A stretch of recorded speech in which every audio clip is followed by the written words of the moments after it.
Kita selalu dapetin advice dari orang sukses di luar sana untuk ngebangun income, ningkatin income, ngebangun leverage, dan juga ngebangun aset. Tapi dengan kondisi kita yang saat ini, ya yang nggak punya modal dalam hal capital dan juga serba penuh keterbatasan, gimana caranya untuk bisa memulai hal tersebut? Itu juga dulu pertanyaan yang menjadi mental block ya dari aku beberapa tahun ke belakang.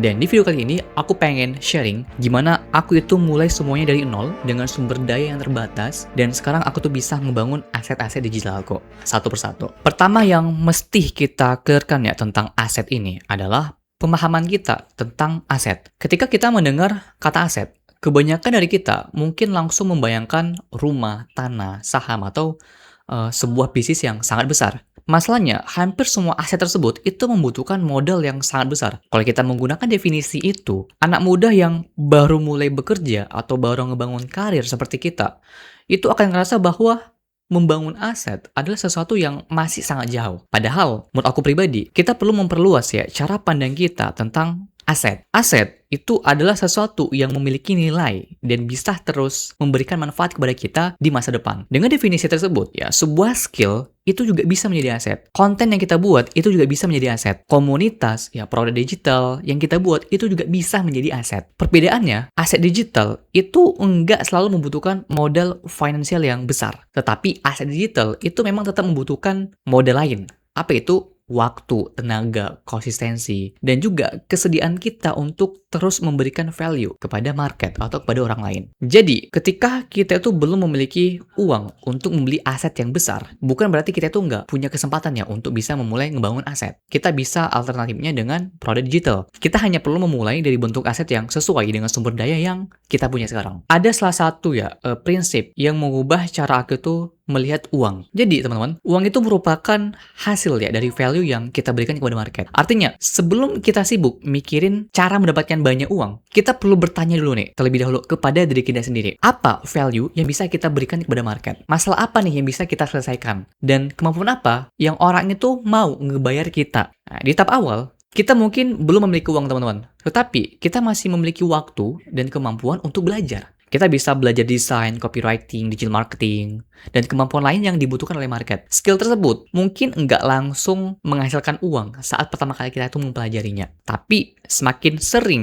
ya skill tersebut kita gunakan untuk menyelesaikan masalah-masalah yang nyata, real problem, skill itu nantinya akan menjadi semakin bernilai. Dari sana, kita mulai mendapatkan kepercayaan. Kepercayaan nantinya itu bakal menghasilkan kesempatan, dan kesempatan akan menghasilkan income. Kemudian, income tersebut itu bisa kita gunakan untuk membangun aset-aset berikutnya. Jadi, sebelum kita ngebangun produk atau bisnis ya, aset pertama yang mesti kita bangun adalah kemampuan kita untuk memberikan value. Nantinya, setelah kita tuh sudah memiliki skill, langkah berikutnya adalah mengubah skill tersebut itu menjadi cash flow. Cara paling sederhananya adalah kita dengan menawarkan jasa. Ya, aku tahu pasti banyak banget orang yang langsung mikir, oh aku udah punya skill, langsung bikin produk digital untuk punya passive income. Tapi kenyataannya, sebelum kalian tuh membangun passive income, kalian tuh harus membangun active income-nya dulu. Mungkin emang belum terasa seperti ngebangun aset, karena kita masih menukar waktu dengan uang. Tapi, jasa itu bisa menjadi kendaraan awal. Dari jasa, kita itu mendapatkan pengalaman. Kita belajar memahami kebutuhan market. Kita mengetahui apa sih sebenarnya yang dicari oleh market. Kita juga bisa nih memiliki income yang bisa digunakan untuk meningkatkan kapasitas diri kita. Kita beli tools, kita ikut pelatihan, dan nanti modalnya itu bakal kita bikin untuk membangun produk. Tapi ada satu hal penting teman-teman. Ketika nanti teman-teman udah punya uang, udah menghasilkan income lewat mungkin freelance untuk menawarkan jasa, jangan habiskan seluruh income yang kalian punya itu untuk meningkatkan gaya hidup. Sisihkan ya sebagian itu untuk memperbesar kapasitas kita. Pakai income aktif yang udah kalian dapatkan tadi untuk ngebangun aset yang nantinya itu bisa menghasilkan income tanpa selalu bergantung pada waktu kita. Ya, dengan kata lain, jasa itu nantinya itu bukan menjadi tujuan akhir kita. Jasa itu merupakan jembatan dari kondisi kita saat ini yang masih tanpa modal menuju kondisi ketika kita itu mulai memiliki modal, pengalaman, dan juga pemahaman market. Sama juga teman-teman, ketika kita itu sedang membangun skill, mulailah mendokumentasikan prosesnya. Ya, ini bisa kita ngonten, nantinya juga untuk portofolio juga. Nah, jadi kalian itu nggak perlu menunggu menjadi seorang expert ya untuk bisa mulai konten ya. Kalian tuh bisa mulai ngebagiin apa yang sedang kalian pelajari, kesalahan apa yang mungkin kalian pelajari dan kalian tuh dapat hikmahnya, dan juga apa sih sebenarnya perubahan yang kalian rasakan setelah mencoba sebuah framework atau juga sebuah metode. Nah, jadi konten itu teman-teman itu merupakan salah satu aset digital yang paling murah untuk dibangun. Kenapa? Karena modalnya bisa dibuat dari apa? Dari handphone,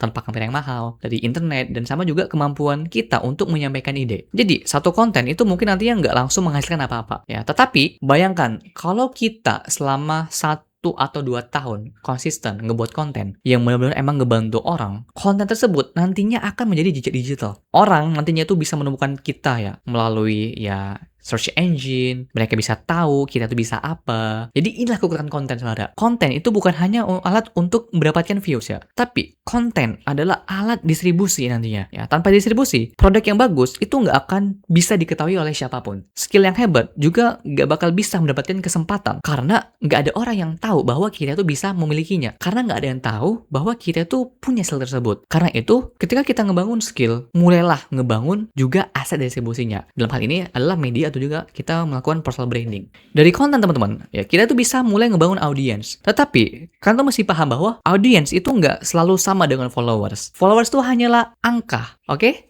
Sementara audience adalah sekelompok orang yang merasa bahwa apa yang kita sampaikan itu relevan dengan kehidupan yang mereka alami, dengan masalah mereka. Kita nggak butuh jutaan followers untuk mulai ngebangun aset digital. 100 orang yang emang benar-benar percaya sama kita, itu jauh lebih berharga dibandingkan 10.000 orang yang cuma ngeliat konten kita kemudian mereka tuh pergi. Karena itu fokuslah ngebangun trust, fokuslah ngebangun kepercayaan. Buat konten yang ngebantu ya, ngejawab pertanyaan permasalahan mereka, bagikan juga real case pengalaman kalian secara jujur, dan juga jangan selalu berusaha terlihat paling sukses. Oke? Jadi ketika kepercayaan itu mulai terbentuk nantinya, audiens itu akan menjadi aset yang sangat-sangat penting. Dari audiens ya, kita tuh bisa mendapatkan feedback ya, kita bisa mendapatkan ide produk, kita bisa mendapatkan peluang-peluang kolaborasi, klien, dan juga mendapatkan kesempatan-kesempatan bisnis. Tapi jangan dibangun audiens itu hanya untuk menjual sesuatu, teman-teman. Tapi bangunlah audiens dengan niat untuk menciptakan hubungan dan membantu menyelesaikan masalah mereka. Setelah kita udah punya skill ya, kita udah ngonten, kita juga udah punya audiens, biasanya akan mulai terlihat tuh polanya. Ya, apa masalah yang sering dialami oleh banyak orang dari audiens kita. Nantinya pola-pola inilah yang bisa kita ubah menjadi aset digital. Misalnya, selama mengerjakan jasa ya, kamu itu menggunakan template tertentu. Contohnya aku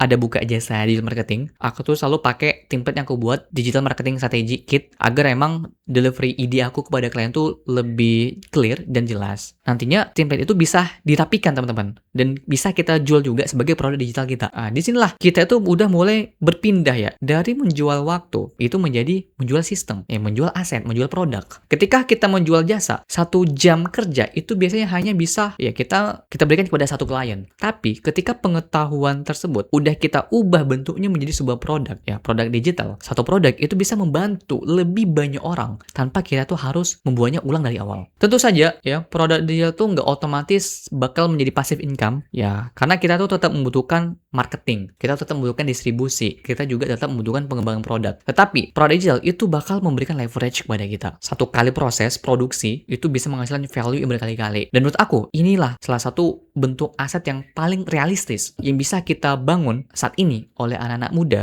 dengan modal yang sangat minim. Kalau kalian tuh masih bingung ya, harus mulai dari mana, kalian bisa menggunakan roadmap ini.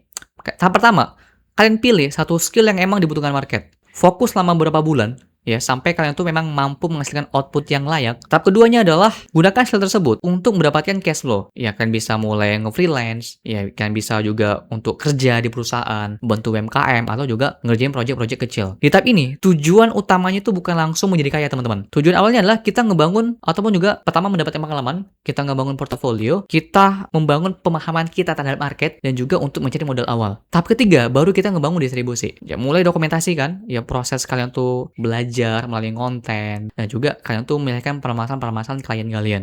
Dan juga jangan terlalu bergantung sama algoritma ya.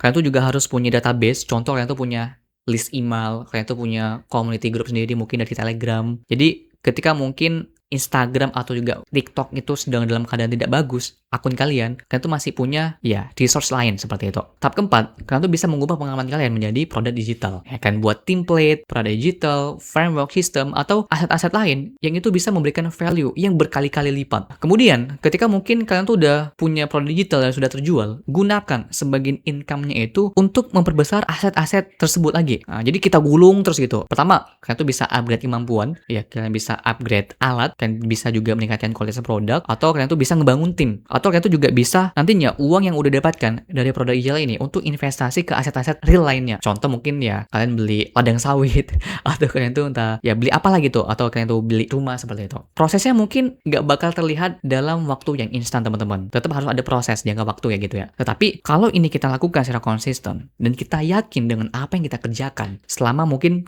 1 atau 2 tahun ke depan, hasilnya pasti akan mulai terlihat. Jadi menurut aku teman-teman, ketika kita berada di usia muda seperti ini, membangun aset digital itu sangat-sangat penting ya. Karena ini emang eranya udah digital economy. Kita mungkin memang nggak punya modal yang gede saat ini. Kita nggak punya koneksi, ya, dan kita nggak punya tim. Tetapi kita bisa mulai semuanya dari langkah-langkah kecil. Kita bikin template, ya, kita bikin jual produk digital, kita jual, kita dapat pemasukan income, kita gulung lagi untuk bisnis kita.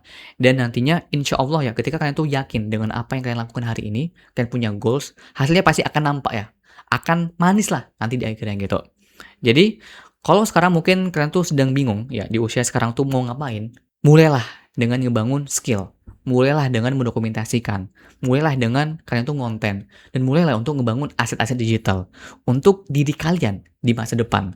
Karena diri kalian di masa depan bakal berterima kasih dengan kalian yang sudah berkorban di hari ini. Karena kalian tuh sudah mempersiapkan untuk keluarga kalian. Untuk pasangan kalian di masa depan nantinya. Sampai jumpa di next video. Dan semisal kalian tuh ada pertanyaan, silahkan untuk menulisnya di kolom komentar. Terima kasih.